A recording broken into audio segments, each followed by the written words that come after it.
Oh, welcome back to Wook Plus. I am Weekend Wook, joined by Kev the Great Went. Kev, it's not what I wanted to talk about, but watching that intro, just hear the news about the horns, man. Yeah, the Brothers Fucking of Brass have brothers of retired Brad. from Dick because Bob, as we of like to call him. Bob is done. because of Nitrous. weird. It is weird. I don't know what to make of the whole thing. We'll probably talk about that on Wednesday. Yeah, Tonight, definitely. tonight we're going to talk about night 4 of Fish Dicks 2024. Ups and downs. This was a night. This was I don't know how Uh, to summarize this night, but I it, guess it we'll try was to go through it. yeah. I feel like it was Buffalo Bills size collapse in that first set there. Yeah, I mean, cool thing about it is if you're there, you're having a blast. And even if you're not, there were so many highlights and shit like getting sabotaged to close it out. That's gonna stay with people, right? Like that was cool. Even beginnings with Doglog, I think there's a lot of cool things that happen. So, you know, I think if anybody says this was the show of this summer, they're not looking at the whole show and they're out of their damn minds. But as you'll see when we go through this song by song, there are lots and lots of great moments in it. So, ups and downs. Yep. Let's get into it. All right. Doglog. I saw your Good tweet, for by everyone the who way. got a You're like, dog log. Good you were for everyone so who got it. excited and adamant about being a dog show. I was like, man, the confidence you tweeted that with. It Sorry, I looked had to like it call was you out. gonna go and shoot that way. Dog log, it's fun. Hey, it's a song about stepping in poop. Good for them. Yeah, that had a gap of 464. So Mm-hmm. because we started and ended the show with rather large gaps. Um, I think it's cool. I think this is like we were talking about at Set Break about the bust outs making like a festival set or show feel special and unique. That definitely did its job.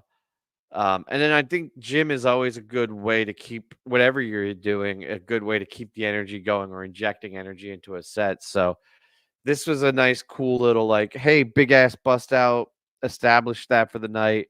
Then you get everybody moving. And then you have the 2 spot and the 3 spot. So it's very interesting the way this is constructed. Mm-hmm. um, yeah. I mean, Runaway Jim was fun.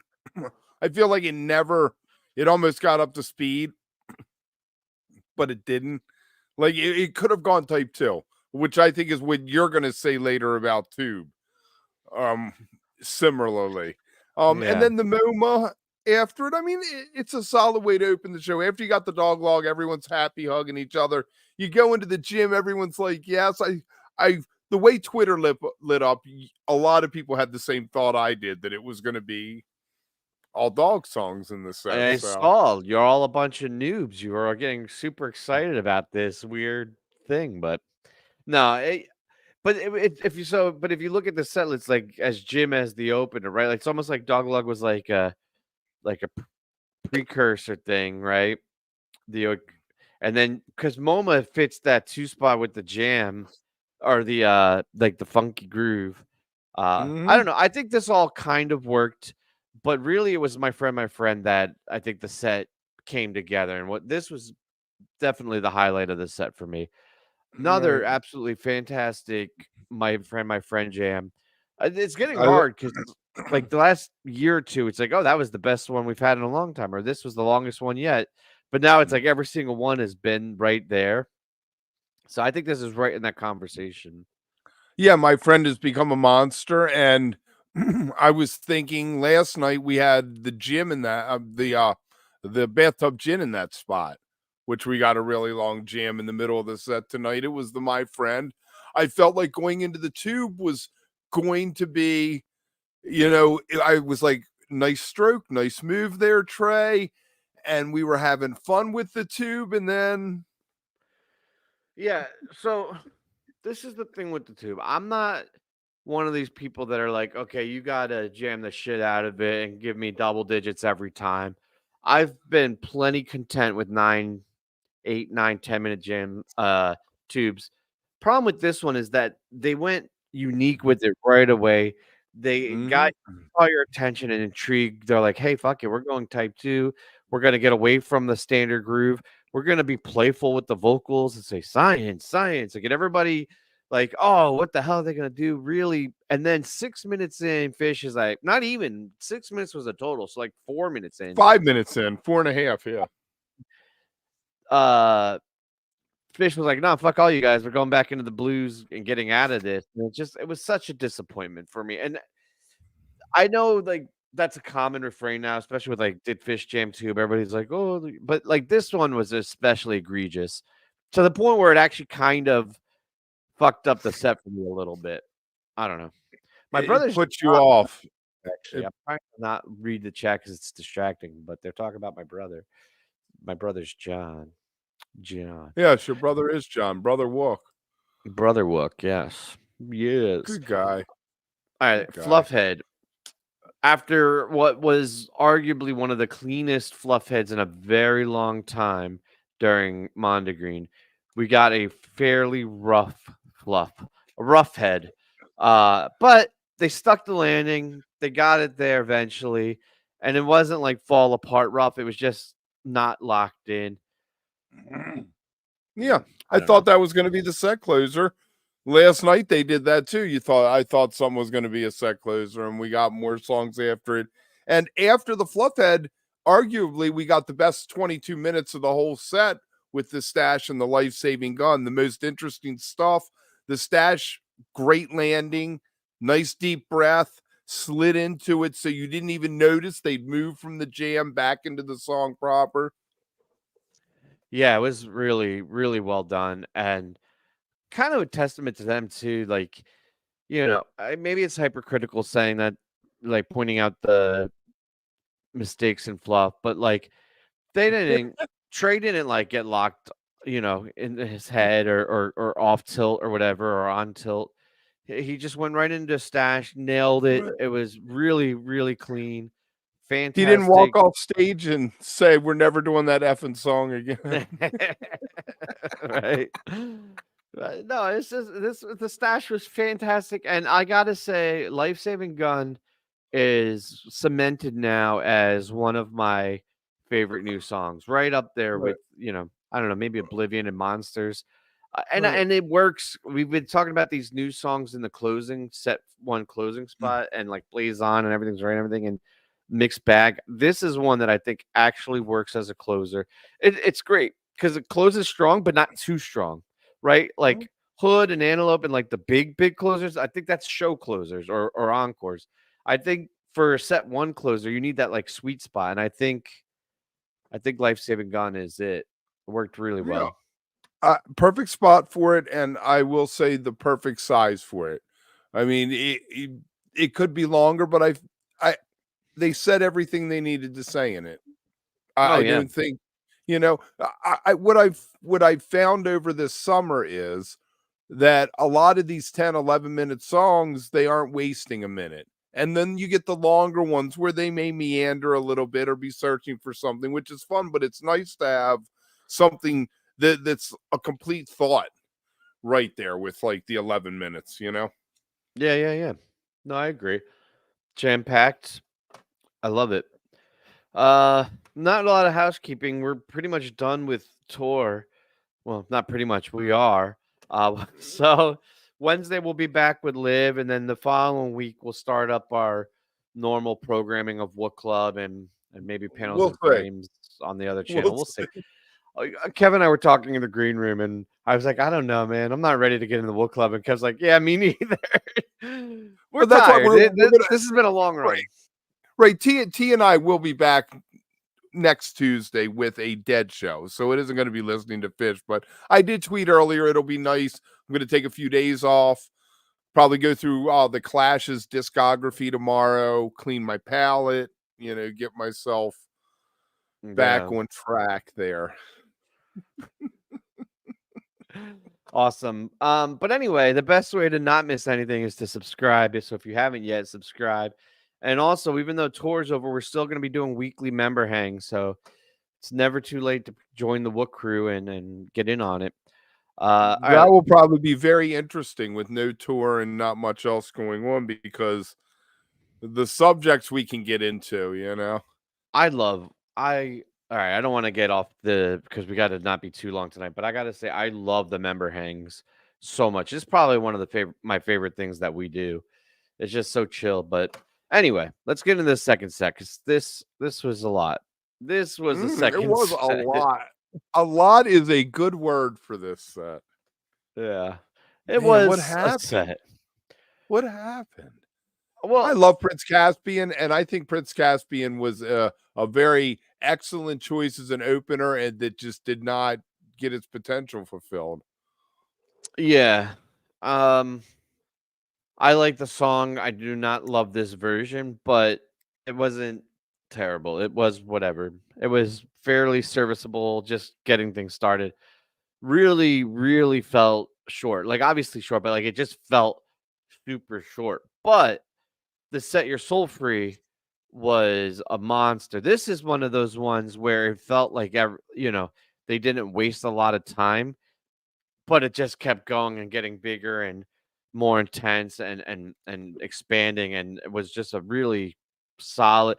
I loved the page on the grand piano because like so much of their jamming this year has been the synths and the bleeps and bloops and Mhm. like all these weird things, and this was just like straight bar band guitar, bass, Right. drums, and grand piano, and it was awesome. I was gonna say that I felt like the first 10 minutes or so of the Jam and Set Your Soul Free was very 22. Yeah. It was very familiar to me, and then there came a point where, again, Trey fell back. Lots of rhythm work, lots of playing with that kind of stuff, which I know some people, someone commented to me that it isn't, like, technical, and I'm like, "Yeah, but I like the rhythm and the swampy and the, doing that," and, really a tip of my cap to Trey for giving the rest of the band, I feel like, a lot more space over the last half of the tour especially. Yeah, I don't know about the argument of it not being technical. Like, sure, like strictly chops and fingering and stuff, but like, I think his music theory and picking up chord progressions and hearing, the subtle movements of what like Paige and Mike are doing, I think that's where he kind of shines, right? And those like things. Um, but I don't know. I really liked it. It wasn't like the best jam of the year by far, but it was a very strong, consistent. Oh, you fucked that up. I didn't do them at the same time, yeah. Sorry. Dude, dude, what are you doing? There we are. There he is. What's up, How you T? doing, buddy? What's up, guys? How we doing? Oh, your Good. Dog volume's log? low. Oh, What'd you think? yeah, dog log, gym, fun. I thought the gym jam, I was like, this is such a great jam. And then it got lost with everything else that was great in the first set. Like, it was a great jam, but you don't really think of it. I thought his re-entry into it and the landing on Jim was fantastic. And then, obviously, my friend was insane. Like, that jam and the whatever the hell it turned into at the end of it. Like, I thought for sure we were going to get, like, again, I think Sneakin' was the most teased song that they never play or that they didn't play a Yeah, lot. they Because did there that was a bunch definitely, this year. yeah, there was definitely a little bit of teasing there. I was like, oh, I think they're going to go into it. And then they just went into this crazy ending of that. And then obviously the life saving gun, too. And that first set, we're just like, wow. And that stash was fun. That jam in the stash was fantastic. And the lights were crazy during stash. I don't know how much you could see on the stream, but like, I made a lot of notes about the lights on some of the songs because they were insane tonight. But yeah, overall, I mean, what a jammy jam show, like full of jams. That Set Your Soul Free. Let me ask you guys this. I don't know if you talked about it, but the Set Your Soul Free jam, I don't know, there's like 5 different parts to it, 4 different parts to it, but towards the last part of it, it got very much like the ambient jam. Didn't you think like the from Mondegreen, like it had very much elements of like that Mm-hmm. that Yeah. sound and everything into it. I thought I went right to it because actually we listened to it earlier today, like when we were hanging out, and so it was fresh in my ears. And then like listening to it, I was like, "Holy shit! This sounds so much like this section of it. Like sounds a lot like what they did there. It was really cool." That Yeah, is we were that just talking happens about the to be the beginning of the song. jam. All right. That happens to Okay. be the song that we were on, T, was Set Your Soul Free. So How about that? Look at that. Kiss me. But yeah, I agree with you. I thought what we were just talking about was the beginning portion where it was kind of standard rock with Paige and Trey Mhm. playing off of each other with the grand piano, and then I think where it ultimately ended up, that's a good comparison. Secret SETI. Yeah. Yeah, I like this jam a lot. I think this is a very I mean, I think it was probably the jam of the night for sure. But I don't know if that's always necessarily because the jam was really, really good, or if things after Tweezer got kind of off. Off. Yeah. Like off. they right. should Yeah. not have done. They should not have done the tweezer. They should have just let it ride and not done a tweezer this year. There. Yeah. They didn't really need. I mean, it just. I don't know. After that first set, it seemed. I don't know. Yeah, it was a weird second set to match up with that first set. It felt kind of like what was that last year, 2 years ago? We'd always have these great first sets, and then the second set would kind of fall apart. And we'd be like, man, Fourth they're quarter set up. problems. I feel like that's been a Yeah, thing for a long time now. yeah. There was some regression. There was some regression in the set list writing with this one. But you know what? Tweezer, 14 minutes. Tweezer always does what Tweezer's supposed to do when you put it in the set, and that's light the crowd up. Everybody loves it. Yeah, and everyone went crazy, and the jam was good, especially coming out of that last jam. That last jam, I'll have to listen to it again. But there was, like you guys said, the rock part of the beginning. It totally felt like almost like 70s, like Ford or something. Like it just felt like this, like jamming it. And I was like, this is great. And Deep then all of a sudden it Purple. shifted. Yeah, Yeah. totally. And then it shifted into like a little bit of evil, and then it came out of the evil into like this like blissfully happy thing, and then it went into the Some fucking almondsy. ambient. Yeah, it had a lot of layers. I'm looking forward to getting back and listening to it again.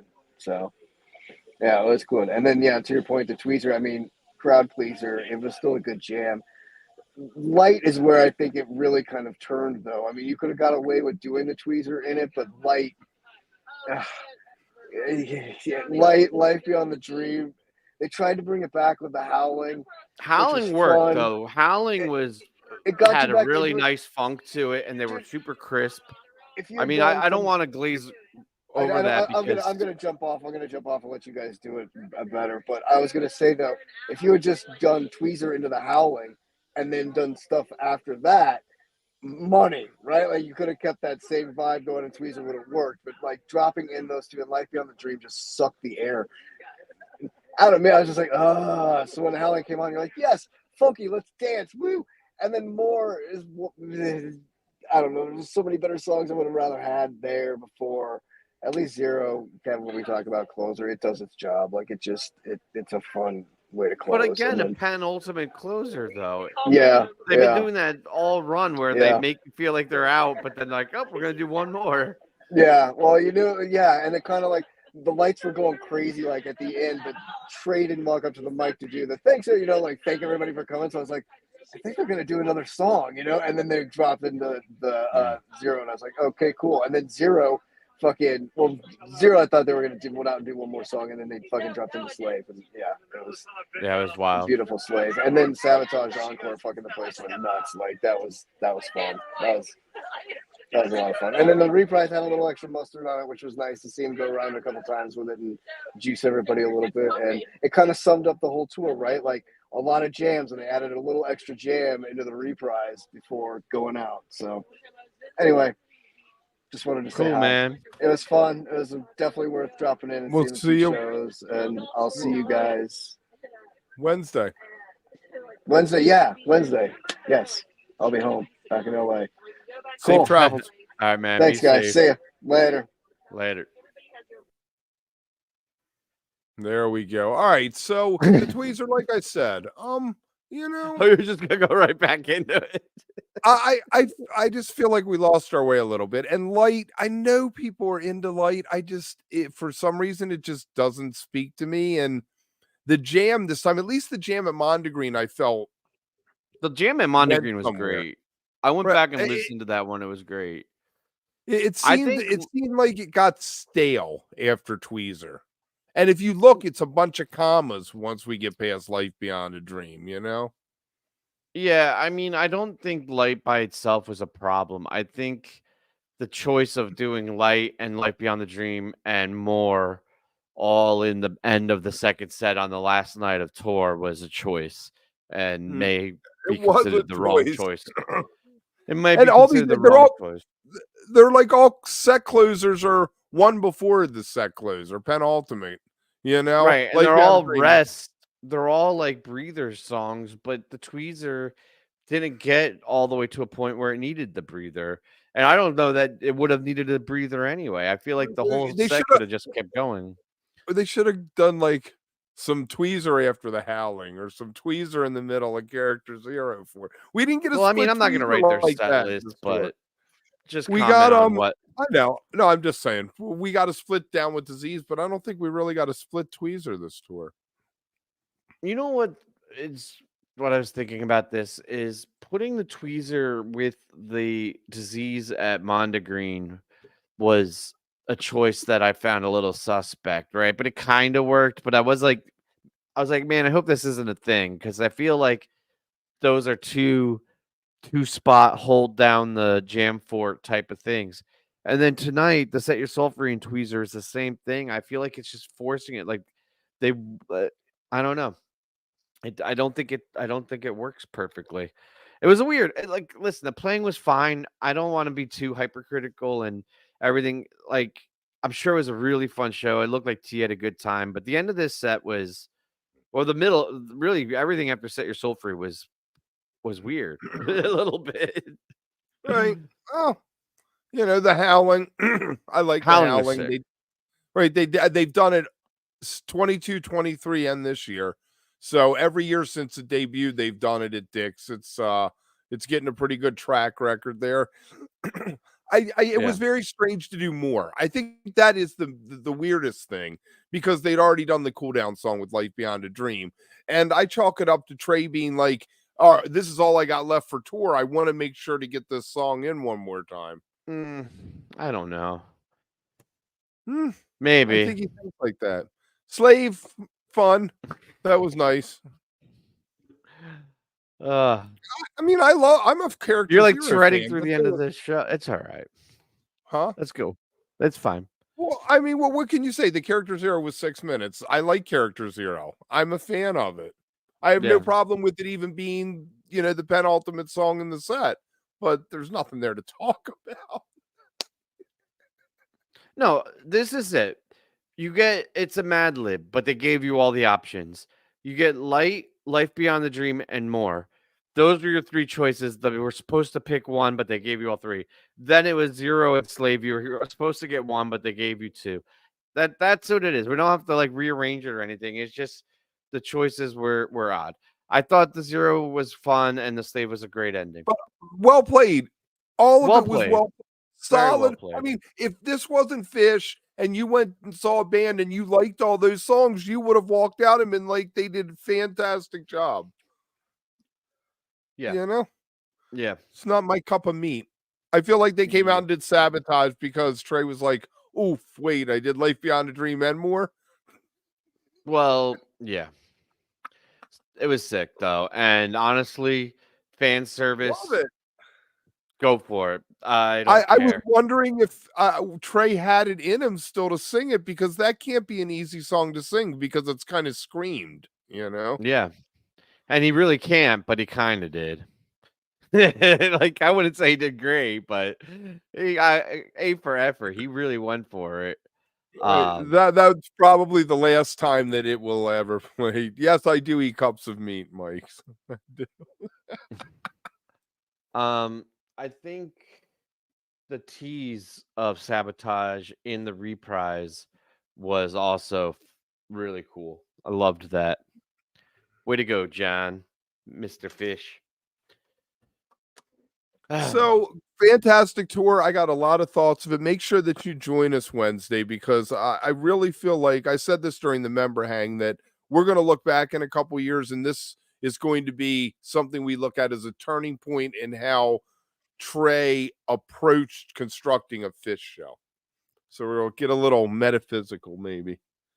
Yeah, and I'm going to disagree with you when we talk about it on Wednesday. But I thought you were going to say, preview. Spoiler alert. 24 has been a fantastic year. Mexico, Sphere, and the whole summer tour has been fantastic. And Dick's Run, I would say, is a success. Yes, probably the best one in 4.0. I don't know. I'm not going that far. Maybe. We'll see. am. I'm too tired to make I that was kind at of the rest of the ones determination. in 4. I was at the rest of the ones in 4.0. Yeah, me too. Well, I was at 2 of them. Oh, well. All right, guys. See you next time.